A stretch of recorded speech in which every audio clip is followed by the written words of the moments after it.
आज हम लोग डिडक्शंस अंडर चैप्टर 6A का थर्ड क्लास करते हैं। बेसिकली इससे पहले हम लोग फर्स्ट टू क्लासेस में 80C के बारे में डिस्कस किए थे। देन 80CCC 80CCD जो NPS के था, फिर जो मैक्सिमम जो लिमिट है तीनों सेक्शन को मिला के 80CC 80CCD 1 भी जो अलग से 50,000 का मिलते हैं NPS में, उसको हम डिस्कस किए थे। एंड 80D था ये फर्स्ट क्लास में हम लोग डिस्कस किए थे। सेकेंड क्लास में 80D से हम लोग स्टार्ट किए थे। उसके साथ साथ हम लोग deductions in respect to disability like 80DD 80U discuss किए थे एंड स्पेसिफाइड डिजीज 80DDB भी डिस्कस किए थे। Next in deductions in respect of interest starting from 80E से लेकर 80EE। वो था तुम्हारा किसके लिए, एजुकेशन लोन के लिए था 80EE किसके लिए था, अगर हम होम लोन लेते उसका इंटरेस्ट का डिडक्शन था 80E का, बस अलग डेट था 16-17 वाला। 80E सेम 19 से लेके 20 तक 31 मार्च 22 का बीच में अगर होगा तो इंटरेस्ट डिडक्शन से 80EB था यहाँ पे, अगर हम कोई इलेक्ट्रिक व्हीकल वगैरह परचेस करते हैं तो। ये जो डिडक्शन इंटरेस्ट का मिल रहा था with respect to housing loan का इंटरेस्ट का, it is in addition to extra जो तुम्हारा सेक्शन 24B में जो in case of self occupied 2 lakh का लिमिट था उसको छोड़ के एक्स्ट्रा यहाँ पे मिला, वहाँ पे कवर नहीं हो पाए, बाकी बैलेंस हम यहाँ पे ले सकते हैं। बट जो कंडीशंस है अलग अलग सेक्शन का तीनों का, उस डेट पे होना चाहिए, लोन का अमाउंट इतना होना चाहिए, वो सब फुलफिलमेंट का जरूरत है। Next we have discussed in last class 80G जो भी डोनेशन हम लोग करते हैं स्पेसिफाइड फंड सब मिला, ये सब फंड के बारे में डिस्कस करते हैं। CM फंड, अफ्रीकन फंड, जिला साक्षरता, स्वच्छ भारत, लिंक गंगा, नेशनल जो भी था प्राइम मिनिस्टर का, ये सब जो फंड है। एंड कुछ 50% डोनेशन था, 50% डिडक्शन बना लाइक जवाहरलाल नेहरू गांधी, ये सब जो ट्रस्ट में था। अगेन उसके बाद एक सीलिंग दैट इज ये जो था विदाउट सीलिंग लिमिट था, जितना डिडक्शन करेंगे 100% या फिर 50%, तो अलग अलग केसेस में था। एंड ये जो था विद सीलिंग लिमिट था, आप जितने भी डिडक्शंस करो इसमें से एलिजिबल आपका 100% होगा और ये 50% होगा, बट मैक्सिमम कितना है subject 10% of adjusted gross total income. तो सर यहाँ पे एडजस्टेड ग्रॉस टोटल इनकम क्या था, जो भी ग्रॉस टोटल इनकम 5 ईयर्स का मिला के आ रहा था उससे long term capital gain short term capital minus करना था। एंड सेक्शन चैप्टर 6A का जो भी डिडक्शंस है 80C से लेके 80U जो भी लास्ट सेक्शन थे एक्सेप्ट 80G को सब कुछ माइनस करने के बाद जो इनकम आ that is adjusted gross total income, उसका मैक्सिमम 10% था। 100% कैटेगरी में गवर्नमेंट जो लोकल अथॉरिटी वगैरह था प्रोमोटिंग फैमिली प्लानिंग वो था। एंड 50% वाला में मैक्सिमम तुम्हारा था जो other than promoting family planning जो हम गवर्नमेंट को लोकल अथॉरिटी डोनेशन करते हैं बाकी ट्रस्ट वगैरह रिलीजियस प्लेसेस वगैरह में जो हम लोग करते हैं वो सब का था। ठीक है, ये सब डिटेल में हम लोग डिस्कस लास्ट क्लास में। नेक्स्ट हम लोग डिस्कस किए थे 80GGA, दैट इज़ क्या था बेसिकली जो साइंटिफिक रिसर्च एसोसिएशन वगैरह में अगर हम लोग डोनेशंस करते तो क्या होगा।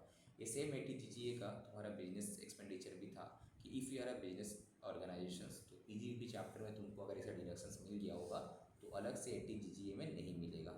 ये डिडक्शन दैट मीन्स किसको एप्लीकेबल है, जो बिजनेस प्रोफेशन में इन्वॉल्व नहीं है, जिसको PGB में डिडक्शंस नहीं मिला डोनेशंस का खर्चा का, तो उस केस में वो 80GGA में डिडक्शंस क्लेम कर सकता है। ठीक है, नेक्स्ट हम लोग 80GGB एंड 80GGC भी डिस्कस किए थे, बट यहाँ पे कुछ प्रैक्टिकल चीज़ भी डिस्कस की, दैट इज़ वाई यूट्यूब में हम अपलोड नहीं किए थे। तो आज यहाँ से स्टार्ट करते हैं 80GGB 80GGC, although last class में हो गया था बट रिकॉर्डेड नहीं। ठीक है, सो 80GGB 80GGC क्या है, सिंपली अगर कोई भी टैक्स पेयर अगर वो company if it's a company tax payer का रेसिडेंशियल स्टेटस कैटेगरी ऑफ ऐसे क्या था, company, individual, HUF, firm, LLP, ये सब था, body of individual association of person. अगर कोई कंपनी है तो कंपनी कोई पॉलिटिकल पार्टी को या फिर इलेक्टेड ट्रस्ट को डोनेशन देता है तो जितना डोनेशन देगा उसका 100% डिडक्शन मिल जाएगा, यहाँ पे कोई लिमिट नहीं है। बट याद रहे ये कैश में देने से नहीं होगा, other than cash that is online payment करो, चेक में करो, ड्राफ्ट में करो, DD में करो, अकाउंट पे चेक, ये सब चलेगा। ठीक है, GPay TPay सब चलेगा बट कैश में नहीं होना चाहिए। तो 80GGB किसके लिए था, एक कंपनी के लिए। कोई कंपनी अगर कोई पॉलिटिकल पार्टी या फिर इलेक्टोरल ट्रस्ट को डोनेशन देता है तो उसका 100% डिडक्शन मिल जाता है, कहाँ पे, 80GGB में। तो कंपनी यहाँ पे अगर टैक्स को बचाना है तो जितना मर्जी यहाँ पे डोनेशन दे सकता है, इससे उसका क्या ग्रॉस टोटल इनकम जो है टैक्सेबल इनकम उससे कम हो जाएगा, तो उसका टैक्स में बेनिफिट मिल जाएगा। 100% डिडक्शन है तो उसका 30 मैक्सिमम अगर 30% भी मानते हैं कंपनी का, अगर 25% तो उतना सेविंग्स हो जाएगा। ओके, यहाँ पे कोई लिमिट नहीं है। इससे पहले जितना भी हम लोग डिडक्शंस का बारे डिस्कस किए थे जो था वहाँ पे कुछ ना कुछ लिमिट था, लाइक 80C में कितना था बोलो, 1,50,000 का था। 80C नॉट ओनली 80C का साथ हमको LIC वाला प्लान भी देखना है, 80CCD वाला भी देखना है। ठीक है, ये सब कुछ मिलाकर हम लोग 1,50,000 था। एंड 80CCD 1 भी एक्स्ट्रा अगर हम टायर 1 में अगर कोई एम्प्लॉय इन्वेस्टमेंट करते हैं तो एक्स्ट्रा 50,000 मिलते थे, 1,50,000 + 50 5 लाख 2 लाख। उसके बाद दैट इज़ ए लिमिट था। 80D विद हेल्थ इंश्योरेंस का यहाँ भी लिमिट है 25 50 25 50 25 25 25 50 50 50 1 लाख का डिस्कस करें डिटेल में हम लोग, यहाँ भी लिमिट है सर। नेक्स्ट हम लोग कहते हैं सर डिसेबिलिटी वाला, यहाँ भी लिमिट है 75 1,25,000 वाला, ठीक है। स्पेसिफाइड डिजीज़ का भी यहाँ पे भी लिमिट है। बाकी जो इंटरेस्ट का डिडक्शन मिलेगा यहाँ पे तुम्हारा अनलिमिटेड नहीं था, इट हैज़ सम लिमिट्स, ठीक है। 80G का जो था यहाँ पे तुम्हारा अनलिमिटेड था इस केस में, विदाउट सेलिंग लिमिट। जितना डोनेशन करेंगे हम 80G वाला में, जो स्टार्टिंग फ्रॉम तुम्हारा prime minister fund, PM national relief fund, ये सब जो था central army welfare fund, chief minister relief fund, जितना डोनेशन तुम करोगे उतना का 100% डिडक्शन मिल जाएगा। It has no limit, okay. तो मेरा इनकम पूरा अगर डोनेट कर देता हूँ 1 पैसे में टैक्स देने का जरूरत नहीं, बट मेरे पास कुछ इनकम ही नहीं बचेगा फिर, ठीक है। और ये तुम्हारा 50% डिडक्शन था Nehru fund, Gandhi fund, drought relief fund, PM वाला, ठीक है। अरे विद सीलिंग लिमिट था। अगेन 80GG ये भी तुम्हारा कि 100% कोई लिमिट नहीं है, तुम जितना खर्चा करेगा 80GG है। अगर तुम कोई डोनेशन देते हो साइंटिफिक रिसर्च एसोसिएशन में, कॉलेज में, तो जितना तुम डोनेशन दोगे उतना का तुमको डिडक्शन मिल जाएगा विदाउट एनी लिमिट, कोई लिमिट नहीं था। अगेन ये भी जो 80GG 80GC पॉलिटिकल कंट्रीब्यूशन, ये भी कोई लिमिट नहीं है, ठीक है। कहीं पे लिमिट है, कहीं पे लिमिट नहीं है। तो यहाँ पे भी 80GG में भी लिमिट नहीं है। ये कंपनी के लिए था। सेम चीज़ तुम्हारा अगर कंपनी छोड़कर कोई और अगर डोनेशन देता है पॉलिटिकल पार्टी को या फिर इलेक्टोरल ट्रस्ट को, तो उसका डिडक्शन कितना मिलेगा, राइट। तो उस केस में तुम्हारा 100% मिल जाएगा। ठीक है। Other than Indian company like individual, that is it is applicable for हुम, इंडिविजुअल, HUF, फर्म, LLP, ठीक है, AOP, BOI, सबके लिए, बाकी सबके लिए। अदर देन इंडियन कंपनी बाकी जो भी है यहीं पे आएगा तुम्हारा कवर होगा 100%। 80GG तो हम तुम करेंगे तो 80GC में डिडक्शन मिलेगा, कंपनी करेगा तो 80GB मिलेगा, 100% मिलेगा, ओके। कोई डाउट यहाँ तक? ये लास्ट क्लास यहाँ तक डिस्कस किए थे। नाउ हम लोग यहाँ से स्टार्ट करते हैं हाउस रेंट। हाउस रेंट, तो आज का क्लास हम लोग यहाँ से स्टार्ट करते हैं हाउस रेंट से। अभी तक जो लास्ट 2 क्लास था जस्ट एक बार हम क्विक रिवाइज किए, वही डिटेल में just read out, I have read out the topic. Now 80GG, sir ये क्या है, व्हाट इज़ 80GG? तो ये भी तुम्हारा क्या हाउस रेंट से रिलेटेड है। तो देखो हाउस रेंट से रिलेटेड बहुत सारे हम लोग किए थे। एक तुम लोग अगर याद होगा, इफ़ यू रिमेंबर, कि सैलरी चैप्टर में हम लोग HRA के बारे में डिस्कस किए थे। जब तुमको हाउस रेंट अलाउंसेस मिलता है, क्यों? बिकॉज कंपनी तुमको रहने के लिए घर नहीं दिया, तो company is giving you the house rent allowance in the form of salary. तो जब तुमको HRA मिलता है तो पूरी टैक्सेबल नहीं होता, कुछ तुमको एग्जम्पशन मिल रहा था, याद होगा वहाँ पे। तो वो वाला केसेस था। अगर आपको HRA मिल रहा था तो उसी टाइम पे डिडक्शंस मिल जा रहा था। बट ये क्या है, ये तुमको अलग से डिडक्शन मिला। जिस केस में तुमको HRA नहीं मिल रहा है, तुम अपने से पैसा खर्चा करके रह रहे हो एंड तुमको कंपनी ने रहने के लिए घर दिया है, ना ही कंपनी तुमको HRA दे रहा है, in that case income tax department कुछ बेनिफिट दे रहा है। ये दोनों डिफरेंट है, ओके। तो 80GG क्या है? Rent paid by self employed, ठीक है। आइदर हम खुद कहीं जॉब नहीं करते, हम सेल्फ एम्प्लॉयड, ठीक है, हम एक भाड़ा का घर पे रह रहे हो, या फिर हम जॉब करते हैं सैलरीड पर्सन है बट नॉट गेटिंग HRA और RFA। अगर तुमको कंपनी रहने के लिए रेंट फ्री एकोमोडेशन नहीं दे रहा है या फिर HRA भी नहीं दे रहा है, तुम अपने से घर भाड़ा लेके हो and you are incurring that expenditure, तो इनकम टैक्स तो कुछ तो बेनिफिट देना चाहिए तुमको। तो इनकम टैक्स वही तुमको बेनिफिट दे रहा है। तो सिचुएशन क्या है? 80GG किसके लिए एप्लीकेबल है? जिसको HRA नहीं मिलता, दैट इज HRA नहीं मिलता तो उसका बेनिफिट भी नहीं मिल रहा वहाँ पे डिडक्शंस में। जिसको RFA भी नहीं दे रहा, रेंट फ्री एकोमोडेशन कंपनी नहीं दिया, तो दैट सैलरी पर्सन अगर अपने से पैसा खर्चा करके घर भाड़ा का घर पे रहता है तो उसको 80GG का डिडक्शंस मिलेगा। तीसरा, अगर कोई सेल्फ एम्प्लॉयड है, कहीं जॉब नहीं करता बट हम खुद एक छोटा मोटा कुछ भी करते काम हो, ठीक है, तो सब सेल्फ एम्प्लॉयड है, तो हम भी उस केस में भी अगर हम रेंट पे करके रह रहे घर पे, तो वहाँ पे तुमको डिडक्शन मिलेगा 80GG में। तुम्हारा जो ग्रॉस टोटल इनकम होगा उससे माइनस 80GG में डिडक्शन मिलेगा। कितना बोल रहा है कि जितना तुम रेंट पे किया लेस 10% ऑफ एडजस्टेड GTI, तो रेंट पेड उससे माइनस करना है 10% of adjusted GTI, that is rent paid in excess of this. तुम अगर तुम्हारा 10% एडजस्टेड GTI को ऊपर एक्स्ट्रा तुम कितना रेंट दिया, तो rent paid in excess of 10% of adjusted GTI, ठीक है। तो तुम्हारा जो एडजस्टेड GTI जो लास्ट क्लास में से कैलकुलेशन किया एडजस्टेड GTI, यहाँ पे भी बता दें क्या है तुम्हारा एडजस्टेड GTI, मैं बेसिकली वही जो लास्ट क्लास डिस्कस किए हम लोग, ठीक है। तो वहाँ पे 80GG के बारे में बोला था, यहाँ पे 80GG नहीं, 80GG को डिडक्शन नहीं करना है, बाकी सब माइनस करना है हमको। All income gross total income से माइनस कर दो तुम, क्या क्या वही कैपिटल गेन माइनस होगा, लॉन्ग टर्म शॉर्ट टर्म, ठीक है। और क्या माइनस करना है? ऑल डिडक्शंस 80C से लेके 80U तक एक्सेप्ट दिस, इसको छोड़ के बाकी सब तुम माइनस कर लो, then you will get adjusted gross total income. आज का क्लास में पूरा टॉपिक जब कवर हो जाएगा, हम लोग क्वेश्चन आंसर करेंगे तो सब समझ में आएगा, ओके। तो rent paid less 10% of adjust GTI, तो जितना डिफरेंस एक्सेस रेंट पेड हुआ वो आएगा तुम्हारा डिडक्शन को मिलेगा। दूसरा 25% ऑफ एडजस्ट GTI, जो एडजस्ट GTI हम कैलकुलेट किए उसका 25%, या फिर 5000 पर मंथ इंटू 12, जितना दिन तुम रेंट में था इंटू 12 में था, अगर 1 साल रेंट में है तो अदरवाइज जितना 9 मंथ रेंट में तो 9 मंथ्स, ठीक है। तो विच एवर इज लोअर, इन तीनों में से जो भी लोअर होता है, 3 चीज़ें क्या क्या, rent paid in excess of 10% of adjust GTI, 25% of adjust GTI, तीसरा rent paid per month maximum 5000 करके अलाउ करेगा। दैट मीन्स 5000 से ऊपर अगर हम रेंट लिए होंगे 10,000 वाला तो हमको 5000 के लिए मिलेगा डिडक्शन, उससे ज़्यादा नहीं मिलेगा, ठीक है। तो इसीलिए, और जैसे कि while I was in previous company, एक कंपनी में थे, नाम I can not tell you, ठीक है। तो वहाँ पे जैसे कि HRA भी नहीं था, ना ही हमको तुम्हारा क्या रहने के लिए हम लोग कुछ क्वार्टर फैसिलिटी था, तो वहाँ पे अपने पैसे से हम रह रहे थे, राइट। तो मेरे पास रेंट एग्रीमेंट था, रेंट रिसीप्ट था, तो आई कैन क्लेम, हम क्लेम कर पा रहे थे 80GG का, ठीक है। तो 80GG कौन क्लेम कर पाएगा सबसे पहले, जो जिसको रेंट फ्री अकोमोडेशन नहीं मिला, जिसको तुम्हारा हाउस रेंट अलाउंस भी नहीं दिया कंपनी, उस केस में उसको अगर भाड़ा के घर पे है तो 80GG का डिडक्शन दे सकता है। कितना मिलेगा सर, जितना भी रेंट पे किया इन excess of 10% of adjust GTI, ठीक है, वो बंद कर देंगे, या फिर 25% एडजस्ट GTI और 5000 per month, whichever is lower. तो rent paid in excess of 10% of adjust GTI, 25% of adjust GTI और 5000 पर मंथ इंटू जितना मेरा रेंट था, which ever is lower, that is maximum तुमको कितना मिलेगा 5000, इससे ज़्यादा नहीं। तुम 10,000 घर वाला ले लिया, तुम करके देखना है कि लोअर कौन सा है, तो इस मैक्सिमम तो ये, इससे ज़्यादा तो मिलेगा नहीं ना, विच एवर इज लोअर, ठीक है। अगर कोई और लोअर हो गया तो ठीक है, बट मैक्सिमम तो यही होगा, ओके। कोई डाउट यहाँ पे किसी को?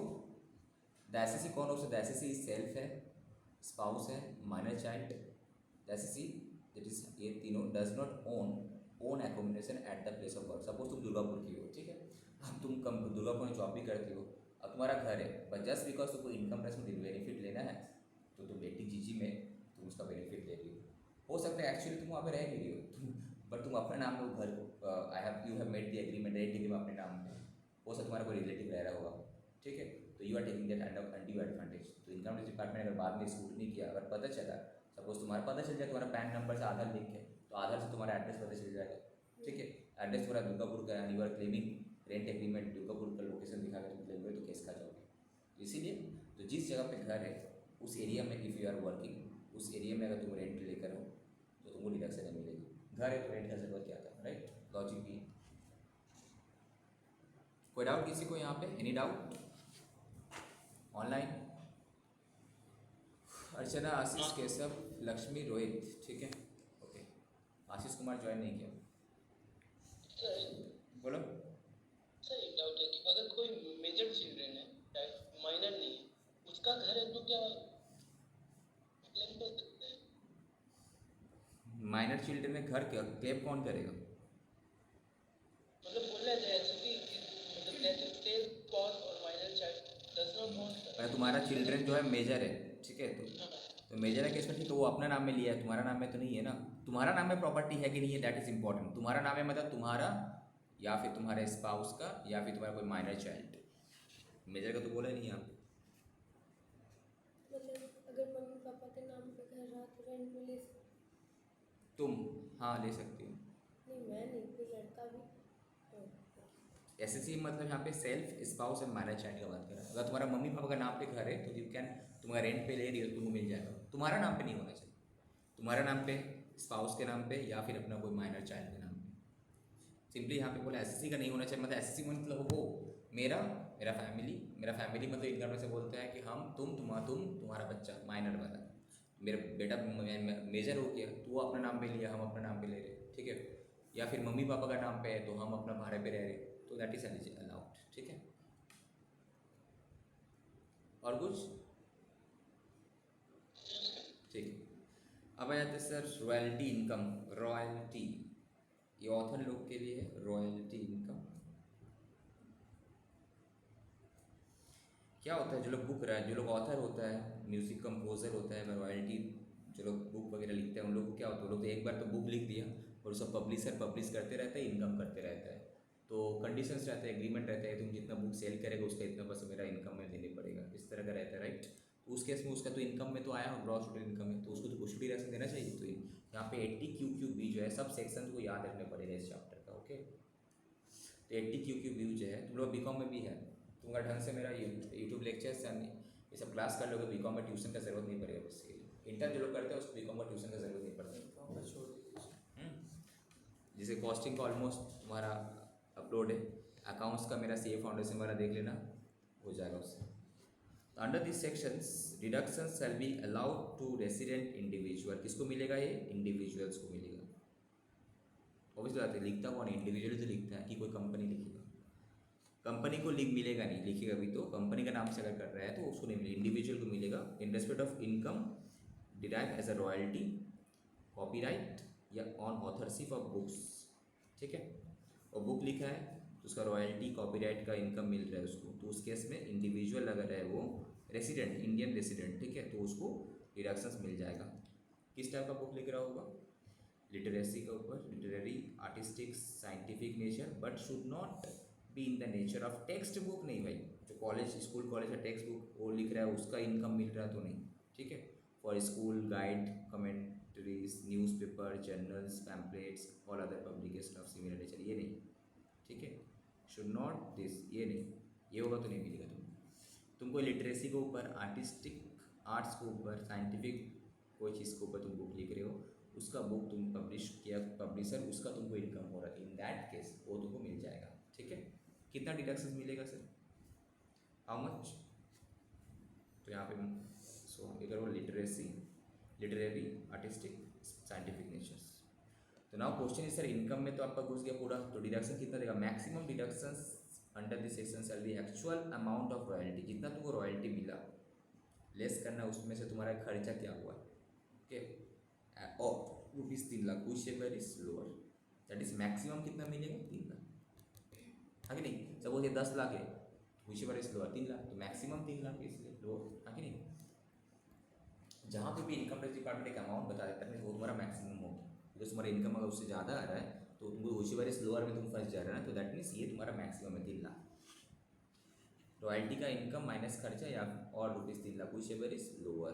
ठीक है, next, however if the royalty received is on percentage basis, अगर परसेंटेज बेसिस में मिल रहा है, अमाउंट नहीं मिला परसेंटेज में, देन मैक्सिमम कितना percent? 15% of the book sold shall be considered as royalty for the purpose of deduction.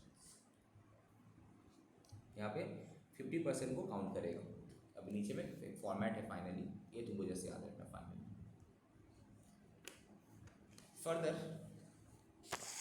Further royalty from outside India, अगर तुम इंडिया का बाहर से रॉयल्टी मिलेगा, बिकॉज इंडिया का बाहर भी कुछ पब्लिश हुआ बुक वगैरह, must be bring to India in comfortable foreign exchange within same previous year या within 6 months from the end of the previous year. Suppose India का बाहर तुम्हारा कुछ बुक वगैरह बिका, तो उसका जो इनकम आया, तो if you are a resident, जब हम एक चैप्टर कराएंगे रेसिडेंशियल स्टेटस का देखना, तुम्हारा if you are a Indian resident, तो तुम्हारा ऑल ओवर वर्ल्ड में जहाँ भी तुम्हारा इनकम हो तो इंडिया में टैक्स पे करने पड़ेगा। ठीक है, तो अगर उस बाहर फॉरेन इनकम है तुम्हारा, बाहर का सोर्स है तुम्हारा, बट स्टिल इंडिया में टैक्स पे करने हो, डिडक्शन को मिलेगा प्रोवाइडेड वो इनकम तुम्हारे इंडिया में आया होगा, तुम्हारा बैंक में ट्रांसफर हुआ होगा तब, अदरवाइज कोई डिडक्शन नहीं मिलेगा।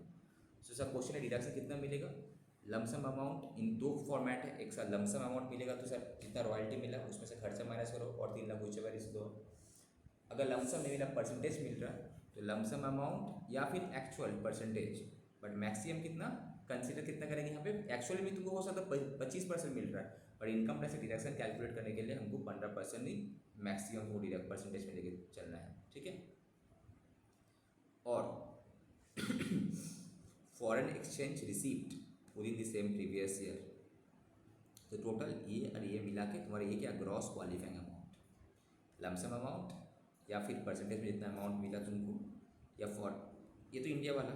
अब फॉरेन एक्सचेंज से तुमको जो पैसा मैंने फॉरेन में जो तुम्हारा अर्न हुआ वो इंडिया में आया कि नहीं 6 months के अंदर, आइदर उस साल का अंदर आ गया तो अच्छा बात है, अदरवाइज साल एंड हुआ अभी भी 6 महीने तुम्हारा पास टाइम है रिटर्न फाइलिंग डेट से पहले, राइट?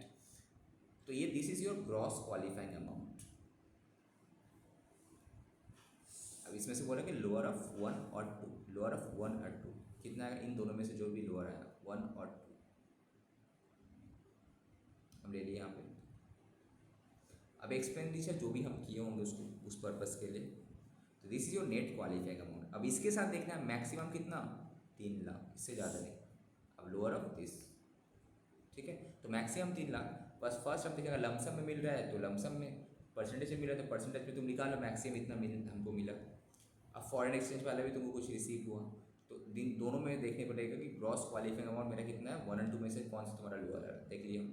अब एक्सपेंडिचर माइनस कर दो उसमें से, तो नेट क्वालिफाइंग अमाउंट तुमको पता चल गया यहाँ पे, ये मेरा net qualifying amount eligible for deductions. But maximum कितना मिलेगा, 3 लाख, उससे ज़्यादा नहीं, उससे ज़्यादा नहीं मिलेगा, ठीक है। तो 80 क्यू किसके मिलेगा, इंडिविजुअल कॉपीराइट पेटेंट वगैरह को मिलेगा, लिटरेरी वर्क आर्टिस्टिक वर्क, इसका ऊपर कितना मिलेगा, लमसम अमाउंट मिलेगा, लमसम या फिर 3 lakh whichever is lower. Minus करना ऑब्वियसली बात है खर्चा पहले, ठीक है। परसेंटेज मिला, परसेंटेज 100%, माइनस करो खर्चा, नेट वाले amount maximum 3 lakh, whichever is lower, इससे ज़्यादा नहीं, ठीक है। अब तो फिर क्या है 80 RRB, वो क्या था, QQB था, दिस इज 80 RRB। ये मिल रहा है किसको, रेसिडेंट इंडिविजुअल को, in respect of income derive as a royalty on patent. यहाँ पे किसे मिल रहा था, कॉपीराइट ऑथरशिप ऑफ बुक्स के, ठीक है। और ये किसे मिला तुमको, पेटेंट। हम मेरा एक पेटेंट और कॉपीराइट में डिफरेंस, कॉपीराइट में डिफरेंस रहता है तुम्हारा, तो ये पेटेंट के ऊपर, पेटेंट से तुमको रॉयल्टी मिल रहा है। जो भी पेटेंट को रजिस्टर करने पड़ता है कि मेरा ये ये है, तो जो रजिस्ट्रेशन हुआ वो 1/4/2003 के बाद, उससे तुम्हारा इनकम अगर हो रहा है, रेसिडेंट इंडिविजुअल हो, तो इनकम में तो आ रहा है, तो सर डिडक्शन भी देना चाहिए। तो कितना मिलेगा, maximum deductions under this section shall be वही एक्चुअल अमाउंट रिसीव, उससे खर्चा माइनस करो, 3 लाख व्हिचएवर इज लोअर, ठीक है। फर्दर जो भी सेम चीज़ है, सेम जो भी इनकम इंडिया का बाहर हुआ हो उसको इंडिया डिडक्शन क्लेम करना है तुमको, तो भाई 6 मंथ्स का अंदर लेकर आओ इंडिया में, या फिर उसी साल का अंदर लेकर आओ, तो अभी मेरा सेम है, ठीक है, ऑलमोस्ट सेम दोनों। कि पेटेंट का था वो क्या था, कॉपीराइट था, सेम ही है दोनों। नाउ अब आ जाते हम लोग एंड की तरफ ही हैं, लास्ट फ्यू सेक्शंस ही वैसे। ये सेक्शंस का अगर नॉलेज तुमको नहीं है तो you can not calculate taxable income, because taxable income के लिए कुछ तो डिडक्शन मिलेगा। तुम अगर गलत डिडक्शन क्लेम कर लिए तो टैक्सेबल इनकम गलत हो जाएगा, टैक्स लायबिलिटी कैलकुलेशन ही गलत हो जाएगा, ठीक है। तो ये जो चैप्टर है बेसिकली टैक्स प्लानिंग में बहुत हेल्प करते हैं। यू कैन गाइड सामने वाले को, तो आप यहाँ इन्वेस्ट करो, आपको डिडक्शन मिल जाएगा। एक ये चैप्टर है, इंडिविजुअल सब चैप्टर में था, जैसे कैपिटल गेन का वहाँ पे था। चलो 80TTA, 80TTA क्या चीज़ के लिए है, ये बोल रहा है अगर कोई इंडिविजुअल है, ये चीज़ आप तुमको सेक्शन से पता चल जाएगा, हाँ ये ऑब्वियसली बात है इंडिविजुअल को मिलना चाहिए। अगर कोई इंडिविजुअल है या फिर कोई Hindu undivided family other than senior citizen, because senior citizen के लिए अलग से सेक्शन है, ये नीचे वाला सेक्शन 80TB, तो बोले 80TTA में तुमको डिडक्शन मिला क्या चीज़ का, ये जो हम सेविंग्स अकाउंट खोलते हैं ना बैंक में कोई भी कोऑपरेटिव बैंक में, पोस्ट ऑफिस में, वहाँ से तो हमको इंटरेस्ट मिलता है, राइट। तो इंटरेस्ट ऑन सेविंग अकाउंट्स हम लोग कौन सा हेड में दिखाते हैं, इनकम फ्रॉम अदर सोर्स में दिखाते हैं।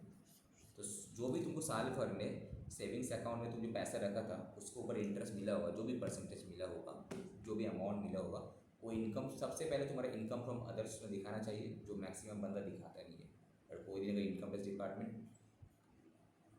स्क्रूटनी करेगा तो केस ठोक सकता है, प्रोवाइडेड तुम्हारा इंटरेस्ट का इनकम अगर 10,000 से कम है तो नहीं दिखाता भी तो एग्जाम में तो बच जाएगा, तो 10,000 से ऊपर है तो केस खा जाओगे। कैसे, तो बोला कि जो भी तुम्हारे इंटरेस्ट का इनकम आता है सबसे पहले हम लोग इनकम फ्रॉम अदर सोर्स में दिखाते हैं। कहाँ दिखाते हैं, IFOS में दिखाते हैं, इनकम फ्रॉम अदर सोर्स में से, banking company, cooperative bank, post office में जो भी हम सेविंग्स अकाउंट किए थे। अब इनकम टैक्स बोलते हैं कि यार इतना भी हम लोग ये नहीं है कि हाँ जो सेविंग्स अकाउंट कर रहा है उसका भी इंटरेस्ट को तुम्हारा ऊपर टैक्स लगेगा। बोला कि हम 10,000 रुपया तक छोड़ देंगे तुम्हारा, अगर तुम्हारा सेविंग्स अकाउंट का इंटरेस्ट साल भर का अमाउंट ऑफ इंटरेस्ट या 10 व्हिचएवर इज लोअर, ये तुमको डिडक्शन देंगे। अगर तुम्हारी इनकम इंटरेस्ट इनकम 10,000 से कम है तो nothing is payable with respect to interest. जैसा मतलब वो 3.5% देता है वो वाला सेविंग्स अकाउंट मतलब क्या, अब 3.5 पे जो भी है अकाउंट, सेविंग्स अकाउंट का नेचर है तुम्हारा, उसमें जो भी इंटरेस्ट तुमको मिलता है, ठीक है, FD नहीं। तो उस केस में तुम्हारा अमाउंट ऑफ इंटरेस्ट या फिर मैक्सिमम 10,000, ये मैक्सिमम है, इससे ज़्यादा व्हिचएवर इज लोअर तुमको डिडक्शन मिल जाएगा। सपोज तुमको इंटरेस्ट मिला 20,000, 15,000, तो तुम्हारा टैक्सेबल कितना आएगा 5,000, डिडक्शन मिल रहा है ना अलग से, पहले इनकम में आ चुका है, इनकम फ्रॉम अदर्स उसमें पहले पूरा यहाँ पे आ चुका है 15,000, अलग से तुमको क्लेम करने पड़ेगा 10,000 का डिडक्शन अंडर चैप्टर 6A, ठीक है। That is why it is a deduction, is not exemption. अगर एग्जेम्पशन होता तो उसी टाइम पे ही माइनस हो जाता, डिडक्शन अलग से मिलेगा तुमको, not at the time of जब टोटल इनकम आया तब नहीं। पहले ग्रॉस डिडक्शन क्या, ग्रॉस टोटल इनकम में टाइम पे एग्जाम्शन माइनस हो जाता है, डिडक्शंस अलग से माइनस होता है। तो पहले इनकम में आया होगा तो उसके बाद तुम डिडक्शंस क्लेम करो। सपोज मेरा इंटरेस्ट सेविंग्स अकाउंट में 5,000 मिला तो पहले हम इनकम में दिखाएंगे 5,000। और अगेन एटीटीटीए में मैक्सिमम डिडक्शन 10,000 है, अमाउंट ऑफ इंटरेस्ट 5,000 है, तो उसी बार इसको 5,000 मिल गया। अब सपोज मेरा इंटरेस्ट मिला 15,000 तो पहले हम इनकम में 15,000 दिखाएंगे, right. Again amount of interest कितना 15,000 और मैक्सिमम कितना 10,000, तो उसी बार इसको 10,000, तो 5,000 मेरा फाइनली इनकम टैक्सेबल इनकम में गया। ठीक है।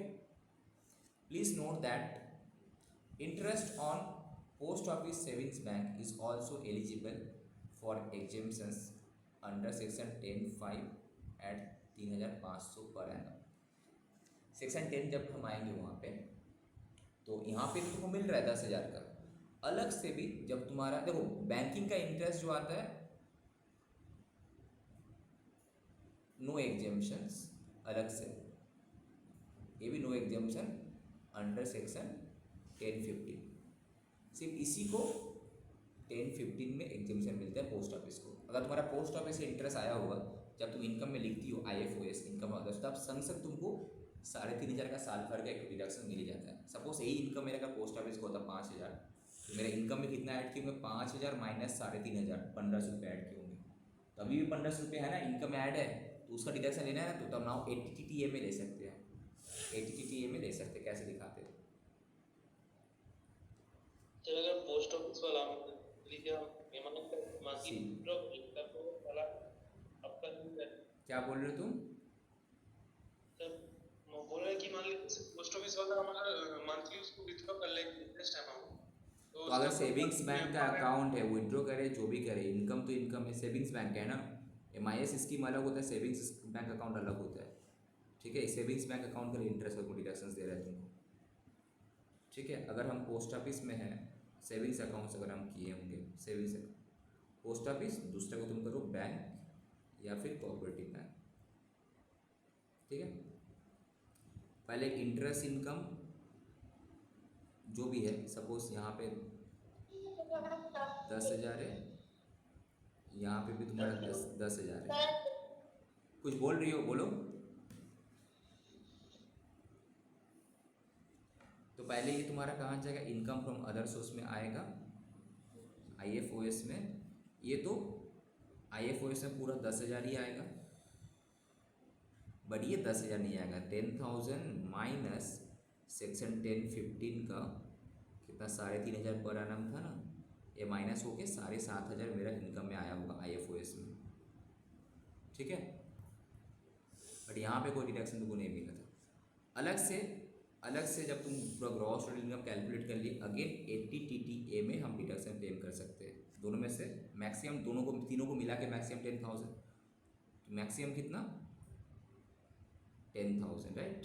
तो यहाँ पे 7,500 को पूरा क्लेम किया तो मेरा इनकम हो गया नहीं 2,500 है, तो यहाँ पे तुम 2,500 क्लेम करो, यहाँ इनकम कितना होगा 7,500। तो अल्टीमेटली इंटरेस्ट इनकम सब कुछ मिला के मेरा 7,500 टैक्सेबल हो। ठीक है, जो लिमिट है तीनों को मिला के PO पोस्ट ऑफिस बैंक सबको, तो पोस्ट ऑफिस के लिए पहले तो वो 3,500 का बेनिफिट मिल गया होगा, तो बाकी तुम मिला के यहाँ पे देखो। ओके, तो याद रहे भाई 3,500 जो है यहाँ पे पोस्ट ऑफिस सेविंग्स बैंक में ऑलरेडी एग्जेम्पशन मिलता है, अलग से तुम यहाँ पे फिर ले सकते हो अगर इससे भी ज़्यादा इनकम है तो पहले वहाँ एग्जेम्पशन क्लेम करो, बाकी यहाँ पे लो। ATTTA में मैक्सिमम 10,000। ठीक है, नेक्स्ट सेम चीज़ है ATTB, इसका केस में लिमिट बढ़ा के 50,000 कर दिया। अगर if you are a senior citizen, तो सीनियर सिटीजन लोग क्या करता है अपना सेविंग्स बहुत ज़्यादा रखता है ना वहाँ पे, तो उसका साल भर का अगर इंटरेस्ट 50,000 से नीचे है तो कोई टैक्स पे करने की ज़रूरत नहीं। 50 से ऊपर होगा तो 50,000 तक उसको डिडक्शन मिल जाएगा ATTB में। And same cheese post office का, उसको 3,500 तो यहाँ भी मिलेगा जैसे वहाँ पे था।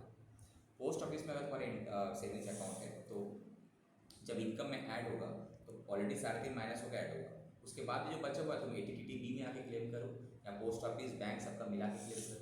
ठीक है, तो इंटरेस्ट ऑन डिपॉजिट उस बैंकिंग कंपनी कॉम्पिटिशन सेम चीज़ है, तुम्हारा ये लिमिट्स क्या हो जाएगा 50,000 हो जाएगा, और ये 3,500 वहाँ भी था यहाँ भी है पोस्ट ऑफिस के केस में सिर्फ। ठीक है, नेक्स्ट ATJJAA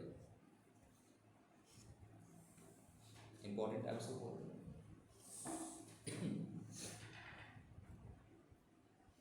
ATJJAA यहाँ तक कोई डाउट है किसी को?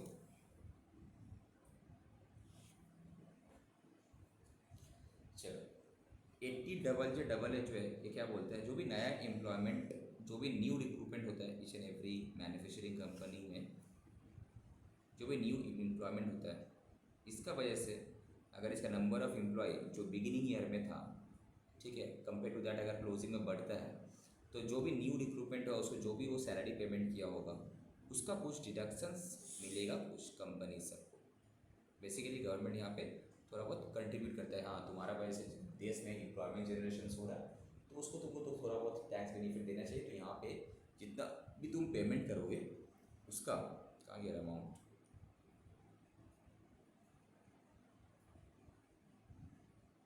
ये रहा 30%, जो भी तुम्हें एडिशनल एम्प्लॉय कॉस्ट लगा इनकट किया उसका 30% वो डिडक्शन मिल जाएगा। मतलब 70%, 30% का बेनिफिट तुमको मिला ना टैक्स का, 30% इंटू 30 जो भी तुम्हारा टैक्स रेट होगा 25, 20 जो भी होगा। इसका फंड है क्या समझते हैं? तो deductions in respect of new employees for SSC engaged in the business to home audit apply. अब देखो बहुत सारा टाइप का एसएससी होता है। एक एसएससी है जिसके लिए टैक्स ऑडिट एप्लीकेबल नहीं है बिकॉज उसका टर्नओवर तुम्हारा 2 करोड़ से कम है, 1 करोड़ से कम है, जो हम लोग टैक्स ऑडिट चैप्टर में रूल देखे थे, ठीक है। तो उस एम्प्लॉय को नहीं मिलेगा। जो एम्प्लॉय बिजनेस में इन्वॉल्व है एंड जिसके लिए टैक्स ऑडिट एप्लीकेबल है उसको मिलेगा। वो भी यहाँ पे क्या सब एम्प्लॉय के लिए नहीं मिलेगा, कुछ एम्प्लॉय के लिए मिलेगा जिसका 4 कंडीशन यहाँ पे है, वो कंडीशन अगर फुलफिलमेंट हुआ तो, अदरवाइज नहीं मिलेगा, ठीक है। तो यहाँ पे सर एडिशनल एम्प्लॉय का मीनिंग क्या है? यहाँ बोला एडिशनल एम्प्लॉई, तो एडिशनल एम्प्लॉय कौन है? Who is additional employ? तो कोई भी नया रिक्रूटमेंट हुआ मिल जाएगा क्या? नो, कुछ लिमिट है यहाँ पे। Additional employ means an employ who has been employed during the previous year, इस साल जिसका रिक्रूटमेंट हुआ है first of all 1, and whose employment has the effect, and जो इसका एम्प्लॉयमेंट का वजह से has the effect of increasing the total number of employ employed on the last day of the preceding year. ठीक है, तो इसका वजह से क्या हुआ, मेरा जो नंबर ऑफ एम्प्लॉय का स्ट्रेंथ बढ़ा है, but it does not include, ये सब एम्प्लॉय नहीं आएगा एडिशनल एम्प्लॉय का डेफिनेशन। कौन से एम्प्लॉय? जिसका भी सैलरी टोटल एमुलेमेंट मतलब टोटल सैलरी 25,000 से ज़्यादा है, इसको हम एडिशनल एम्प्लॉय का एम्प्लॉय है मानेंगे तो रिक्रूटमेंट, बट उसको हम इनकम टैक्स में उसका डिडक्शन नहीं मिलेगा। बेसिकली यहाँ पे जो लोअर ग्रुप में जो ज्वाइन करता है, जो स्टाफ रहता है, जो उस टाइप में जो ऑफिसर रैंक का तो ऑब्वियसली बात 25 से ज़्यादा सैलरी रहेगा। जो लोग अंडर, जो लोग ज़्यादा पढ़ाई लिखाई कॉमर्स ग्रेजुएट, जब मेरे ग्रेजुएट को ही 25,000 तक मिल सकते हैं वहाँ पे, अब कोई 25,000 वो तो चल जाएगा वहाँ पे। तो जिसके भी सैलरी 25 से कम है वो तुम्हारा एडिशनल एम्प्लॉय में आएगा, बट 25 से ज़्यादा है तो नहीं आएगा। तो it should be less than 25 तो आएगा, ठीक है। अगर ग्रेटर देन 25 है तो नहीं आएगा, ओके। नेक्स्ट, सपोज हमारा कंपनी में 100 एम्प्लॉय का रिक्रूटमेंट हुआ, उसमें से 40 एम्प्लॉय का सैलरी 25 से कम है, तो उसका जो सैलरी का कॉस्ट है वो उसका अगेंस्ट में डिडक्शन मिलेगा, और बाकी जो 60 एम्प्लॉय का सैलरी का कॉस्ट है उसका डिडक्शन को नहीं मिलेगा, बिकॉज कंडीशन फुलफिलमेंट नहीं हो रहा ना, 25 से ज़्यादा है सैलरी उसका। नेक्स्ट,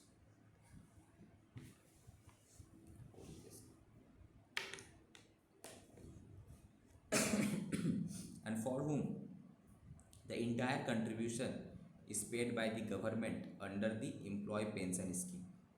अगर कोई एम्प्लॉय है जिसका पीएफ कंट्रीब्यूशन जो होता है पेंशन स्कीम का गवर्नमेंट खुद पे कर दे रहा है, सेंट्रल गवर्नमेंट, स्टेट गवर्नमेंट जो भी है, तो इस केस में वो भी तुम्हारा काउंट नहीं होगा। इस केस में ये भी काउंट नहीं होगा, अगर नहीं पे करता तो काउंट होता, ठीक है। तीसरा, he is employed for less than 240 days. अगर कोई भी बंदा साल का बीच में ज्वाइनिंग किया तो उसका ऑब्वियसली बात है 240 दिन नहीं होगा उस साल में। एक साल में 360 दिन होता है, छुट्टी उट्टी लेके भी एटलीस्ट 240 दिन। अगर 240 दिन से ऊपर काम किया तो ठीक है, अगर नीचे काम किया तो नहीं मिलेगा उसका बेनिफिट, कंपनी को नहीं मिलेगा, ठीक है। ये बेनिफिट तो कंपनी को है ना ये। सो एम्प्लॉय, उसका एम्प्लॉयमेंट का डेज कितना होना चाहिए? एट मोर देन 240 डेज होना चाहिए। अगर कम है तो नहीं मिलेगा, ज़्यादा है तो मिल जाएगा, बट तीनों कंडीशन मिला के 25 सैलरी 25 से कम होना चाहिए, ठीक है। दूसरा चीज़, उसका पीएफ का कंट्रीब्यूशन गवर्नमेंट नहीं दे रहा होगा, दैट इज़ कंपनी को दे रहा होगा। तीसरा चीज़, उसका एम्प्लॉयमेंट 240 से ज़्यादा होना चाहिए, ठीक है। प्रीवियस ईयर मतलब जिस साल की इनकम कैलकुलेट करा होगी, जैसे कि यहाँ पे इसके से 22 और अगर मैन्युफैक्चरिंग इंडस्ट्री है फुटवेयर का, जैसे कि बाटा फाटा हो गया, अजंता, टाटा और क्या था, बाटा अजंता और क्या होते हैं, श्री लेदर्स, ठीक है, लेदर प्रोडक्ट वगैरह, उस केस में 150 डेज, ठीक है। नॉर्मल मैन्युफैक्चरिंग कंपनी के लिए 240 दिन से ज़्यादा काम करना चाहिए, और लेदर फुटवेयर 50 से कम, उससे कम होगा तो एडिशनल एम्प्लॉय का लिस्ट में काउंट नहीं होगा। तीसरा चीज़, who does not participate in the recognise provident fund, जो कि ना पीएफ में पार्टिसिपेट नहीं है, जिसका पीएफ में अकाउंट ही नहीं है। तो इफ़ ये तुम्हारा पीएफ में अगर अकाउंट नहीं है तो हम तुमको कैजुअल वर्कर बोलेंगे, तो नहीं मिलेगा। अगर पीएफ में अकाउंट है तो मिलेगा, ओके, पीएफ में अकाउंट है तो मिलेगा, अदरवाइज नहीं मिलेगा। तो हु डज नॉट प्रोवाइड, तो अगर पीएफ में अकाउंट है तो ठीक है, अगर नहीं है तो उसका एडिशनल एम्प्लॉय का लिस्ट में काउंट नहीं होगा। तो 4 कंडीशन तुमको मिला, क्या क्या कंडीशन मिला यहाँ पे,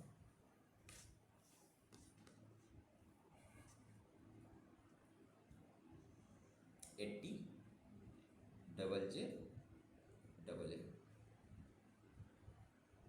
एडिशनल एम्प्लॉय, यहाँ पे नॉट एडिशनल एम्प्लॉय, ठीक है।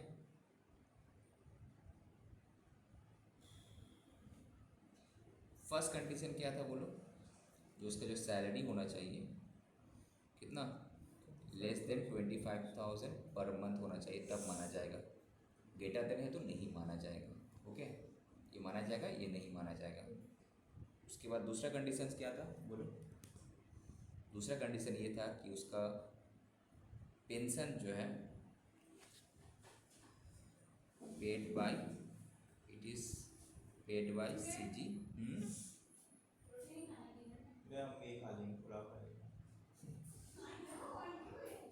पेड बाय सेंट्रल गवर्नमेंट, और यहाँ पे सॉरी नॉट पेड बाय, यहाँ पे पेड बाय CGSG जो भी है, ठीक है। तीसरा, नंबर ऑफ डेज एम्प्लॉयड, मैंने कितना दिन काम किया इस साल में, क्या है बदमाश में ठंडा बता, not number of days employed कितना है, 240 से कम होना चाहिए, ठीक है। और इन केस ऑफ तुम्हारा फुटवेयर कितना बोलो, 150 days. 150 डेज, लेस, अरे यार लेस देन नहीं, तुम लोग भी तो करो, ग्रेटर देन ना, ज़्यादा होना चाहिए, 150 डेज, ठीक है। और इस केस में अगर इससे दैट मीन्स ये कंडीशन फुलफिल नहीं हुआ तो क्या उल्टा, ये कम काम किया होगा, ठीक है।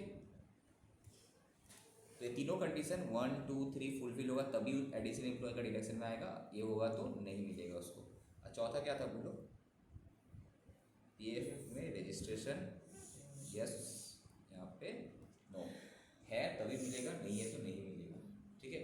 ये 4 चारों कंडीशन फुलफिलमेंट होगा तब जाके उसको भाई एडिशनल एम्प्लॉय का कंपनी को बेनिफिट मिलेगा, 30% खर्चा है तो मिलेगा, है तो मिलेगा, 25,000 से कम है मिलेगा, चारों फुलफिलमेंट होना चाहिए, एक सैलरी 25 से कम होना चाहिए, और इसका पेंशन सेंट्रल गवर्नमेंट नहीं दे रहा होगा, कंपनी को दे रहा होगा, नंबर ऑफ डेज 240 से ज़्यादा होगा, फुटवेयर के स्पेस 50 ज़्यादा, एंड पीएफ में डेज, चारों कंडीशन अगर फुलफिल होगा देन ओनली वो एडिशनल एम्प्लॉय का डेफिनेशन में आएगा, उसका कॉस्ट कंपनी को बेनिफिट मिलेगा 30%, ठीक है। इसको अगर फुलफिल नहीं होगा तो कोई भी एक कंडीशन अगर फुलफिल नहीं हुआ तो नहीं मिलेगा, ठीक है। याद आया, याद हो जाएगा तो ओके। नेक्स्ट कहाँ गए, नेक्स्ट आ जाए यहाँ, तो यहाँ पे सर डिडक्शन सपोज फुलफिलमेंट हो गया तो डिडक्शन कितना मिलेगा, 30% of the additional employ cost, जो भी आपके एम्प्लॉय कॉस्ट आ रहा है जो हम काउंट करेंगे उसका 30% डिडक्शन मिलेगा, ठीक है। किसमें, 80 JJAA में। टेन्योर कितना साल तक मिलेगा भाई, 3 years including the year of, 3 साल तक उसको मिलेगा 30 30 30, एक साल का पूरा खर्चा जो है वो अल्टीमेटली दे दे रहा है, डिडक्शन मिल जाता है 3 साल में, 3 years including the year of employment. तो आज 30%, अगले साल अगेन 30%, अगले साल अगेन 30%, तो टोटल 90% मिल जाएगा एक एम्प्लॉय का नहीं मिलेगा। अब क्या हर साल थोड़ी देगा, 3 साल में तुमको दे रहे 30% करके, उस जो भी न्यू एम्प्लॉयमेंट था, फिर अगले साल जो न्यू रिक्रूटमेंट है उसके अंदर फिर 30 33, तो कंटिन्यूस प्रोसेस है। इस साल 40 मिला तो इस 40 का सैलरी का 30 30 30 अगला 3 साल, अगेन कोई न्यू रिक्रूटमेंट हुआ तो ये 40 का तो मिलेगा ही अगले साल, प्लस वो 20 का भी मिलेगा अगले साल, ऐसा कंटिन्यूस प्रोसेस नहीं है. So now no deductions if the factory is acquired by way of transfer from an other person.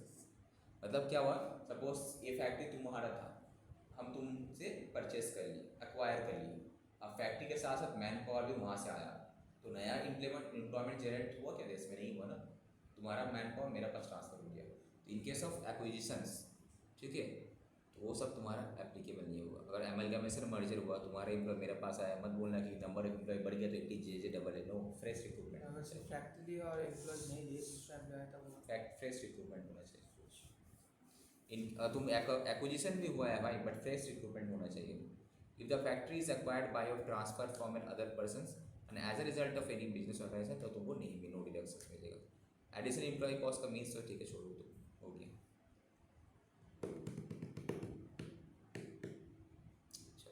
अब पेमेंट कैश में करने से नहीं होगा, ये सब पेमेंट होना चाहिए. एम्प्लॉय का जो तुम पेमेंट कर रहा है, इससे भी तो हो सकता है फॉल्स पेमेंट हम दिखा रहे, कैश में होगा तो क्या होगा, अरे 10 बार तो हम फॉल्स बिल पेमेंट कर देंगे, दिखा देंगे, सब क्लेम कर लेंगे, राइट. इसीलिए जो भी होगा इसमें होगा.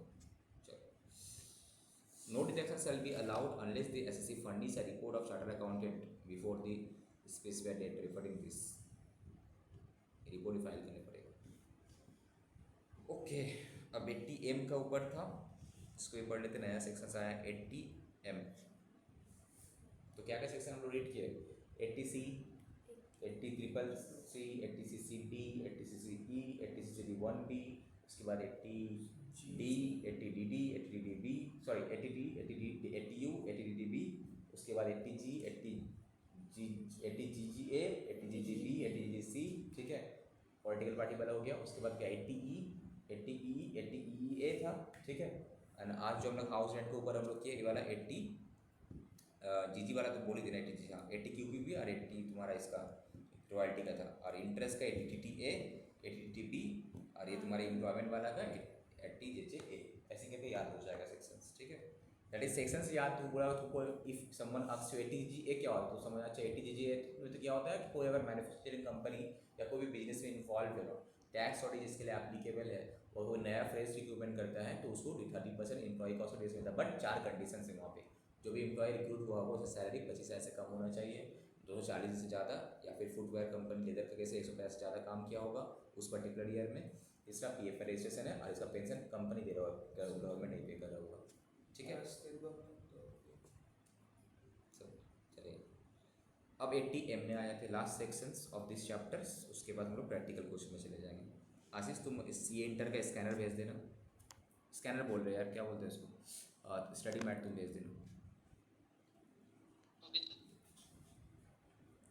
80M ये किस लिए मिलता है? Deductions in respect of certain inter corporate dividend allowed to domestic company. ये जो डिडक्शन है किसको मिला था? कंपनी को मिल रहा था. 80JJA कंपनी, मतलब जो business profit, not only company, business TGBP में जो भी इनको, नॉट ओनली कंपनी हो सकता है, उसके बाद तुम्हारा कोई फर्म भी हो सकता है, जो भी बिजनेस में इन्वॉल्व है.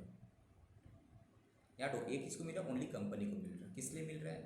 डिडक्शन भी अलाउड वेयर दी ग्रॉस. तुम लोगों को नहीं लगता डायरेक्ट टैक्स का ट्यूशन का जरूरत नहीं है अगर हम ढंग से पढ़े? कोई नहीं लगता? फील नहीं होता? क्या online do you think direct tax का बाद IIT का कोई भी प्रैक्टिकल पेपर, जो इवन ऑडिट का, लॉ का ट्यूशन का ज़रूरत है? बस तुमको पढ़ने का तरीका आना चाहिए. इफ़ यू नो कि सेल्फ स्टडी कैसे होता है. देखो, जो तुमको हम पढ़ा रहे, ये चीज़ हम भी किसी से सीखे. जो शंकर सर जिसका नाम बोलते हैं, जो मेरा गुरुदेव था क्लास 8 में, जिसके बाद एडमिशन लिए थे, ये जो फंडा है वो हम उसी के बाद सीखे. वो एक एक लाइन रीड करके, जैसे कि हम तुम लोग पढ़ाते हैं ना, यू वाज ऑल्सो लाइक, होते तो इससे भी अच्छा एक एक लाइन इतना अच्छे से रीड करके पढ़ता था, ऐसा लगता है कि सर पूरा स्टोरी रीडिंग हम सुन रहे किसी से. पूरा जब by the end, suppose class जब एंड होता, पूरा कहानी एकदम रिपीट होगी. और लास्ट में एक बार जैसे क्विक रिवीजन तुम लोग कराते उस तरह करा देते. बस तुमको अगर पढ़ने का तरीका याद है ना, तो कोई भी पेपर में, तुम इवन प्रैक्टिकल पेपर में भी तुमको ट्यूशन का जरूरत नहीं. बस पढ़ने का तरीका आना चाहिए. अगर इतना दिन में 4-5 महीने में जो हम रेगुलर क्लास के अडेप्ट कर लिए हो, तो इन फ्यूचर में फाइनल में बहुत हेल्प करेगा. अगर ट्यूशन लेते जाओ. प्रॉब्लम क्या? कॉन्फिडेंस बिल्डअप, खुद के ऊपर भरोसा होना चाहिए कि हाँ हमसे हो पाएगा. बिकॉज जो टीचर तुमको बोलता है, each and everything is written in the book. तुमको सिर्फ एक एक लाइन पढ़ना है पेशेंस के साथ. हम क्या करें, अलग से थोड़ी कुछ बोल रहे हैं. बुक में जो लिखा वही तो कॉपी पेस्ट करके बोल रहे हैं, ठीक है. बस तुम लोग को एक कॉन्फिडेंस क्या, एक टीचर बोल रहे हैं, समझा दे रहे हैं, हम कुछ समझा नहीं रहे, हम जस्ट रीड कर रहे हैं, बस उसी को एक दो बार एनालिसिस कर दे रहे हैं और कुछ नहीं। ठीक, तो डिडक्शन शैल बी अलाउड, कहाँ गए, deduction shall be allowed where the gross total income, एक कंपनी दूसरे कंपनी के शेयर्स में इन्वेस्ट किया है ना, तो उसको डिविडेंड मिला है। अगर इंडियन कंपनी तो डोमेस्टिक कंपनी, फॉरेन कंपनी का इसमें अगर इन्वेस्ट किया तो वहाँ से मिला, ठीक है, या कोई बिजनेस ट्रस्ट में किया होगा। एंड तो यहाँ से तो समझ कौन सी इनकम की बात कर रहे हैं। And such company also distributed, ये जो हम सच कंपनी में तो हम एक्स लिमिटेड को डिविडेंड मिला था, कहाँ से, एक वाई लिमिटेड से, एक फॉरेन लिमिटेड से डिविडेंड मिला। अब ये कंपनी क्या, इस डिविडेंड को क्या किया, वो डिस्ट्रीब्यूट कर दिया 1 month prior to the date of fund से रिटर्न फाइल करने से पहले। अगर डिविडेंड मिला संक्शन कर दिया तब भी चलेगा, या फिर रिटर्न फाइल करेगा, डिविडेंड होता है नॉर्मली कंपनी का सितंबर, कभी कभी उसमें अक्टूबर नवंबर एक्सटेंड करते जाता है, तो जो भी ड्यू डेट है उसका एज पर सेक्शन 139(1) उससे एक महीने का अंदर 1 month prior to the date of furnishing of return, ठीक है, 1 मंथ के अंदर वो डिविडेंड डिस्ट्रीब्यूट कर देगा। किसको, ऑब्वियसली बात है शेयर होल्डर्स को, आगे नहीं, अपने शेयर होल्डर को। बिकॉज हम अगर कंपनी है, हम इन्वेस्ट किए, किसका पैसे इन्वेस्ट किए थे, शेयर होल्डर का पैसा लेकर कहीं और इन्वेस्ट किए थे, तो अगर हमको डिविडेंड मिल रहा है कहीं और से, तो हमको तो I should have distributed this to the share holder, तो हम दे दिए, तो हमको डिडक्शन मिल जाएगा कितना, लोअर ऑफ द फॉलोइंग 1 2 करके। ये अच्छा है, ये अच्छी चीज़ दिया है, वाला चीज़ ये पहले था नहीं, नया अमेंडमेंट ला के दिया, कंपनी लोग के लिए फ़ायदा है। तो इससे क्या होगा, एक कंपनी दूसरे कंपनी में इन्वेस्ट करेगा, आगे नहीं, तो बिकॉज उसी अब कंपनी क्या करेगा, जब अपना डिविडेंड देगा दिखा देगा कि यही मेरा सोर्स था डिविडेंड पे करने का, प्रॉफिट से नहीं दिया, वो वाला डिविडेंड से दिए, तो उसको डिडक्शन भी मिल जाएगा। So deduction lower of the following amount of dividend received from another company, जितना डिविडेंड मिला वो, या फिर अमाउंट जितना डिस्ट्रीब्यूट किया, व्हिचएवर इज लोअर, कितना मिला कितना डिस्ट्रीब्यूट किया, जो व्हिचएवर, तो इसका मतलब अगर 100% मिला, 100% डिस्ट्रीब्यूट करते 100% डिडक्शन, तो मेरे इनकम में आया था, फिर यहाँ डिडक्शन मिल गया, खत्म, ठीक है। So once deduction is allowed in any previous year, no deduction shall be allowed in respect of such amount in any other previous years. अगर तुम यहाँ पर डिडक्शन ले लिया तो दोबारा इसी अगेंस्ट के अगेंस्ट दोबारा नहीं ले सकते, ऑब्वियसली नया का अगेंस्ट में लेंगे, उसका अगेंस्ट में नहीं। To avoid cascading effect as dividend is taxable now, because अभी क्या है ना, डिविडेंड टैक्सेबल हो गया, जिस बिकॉज अल्टीमेटली ये डिविडेंड जहाँ पे भी जाएगा फाइनल जिसके हाथ में जाएगा वो तो टैक्स देगा ही। अब देखो ये डिविडेंड किसका हाथ में अल्टीमेटली टैक्स पे करना चाहिए, शेयर होल्डर को। तो हम क्या करें, एज अ कंपनी हमको डिविडेंड मिला, हम शेयर होल्डर होते, अब शेयर होल्डर टैक्स पे करेगा, तो वाई हम पे करें, हम भी पे करेंगे, फिर हम भी अपना डिविडेंड देते हैं, फिर शेयर होल्डर पे करते हैं, डबल क्यों, इसीलिए कंपनी का हाथ में पूरा छोड़ दिया, अल्टीमेटली शेयर होल्डर देगा उसको बस दे, ठीक है। Okay, now time has come.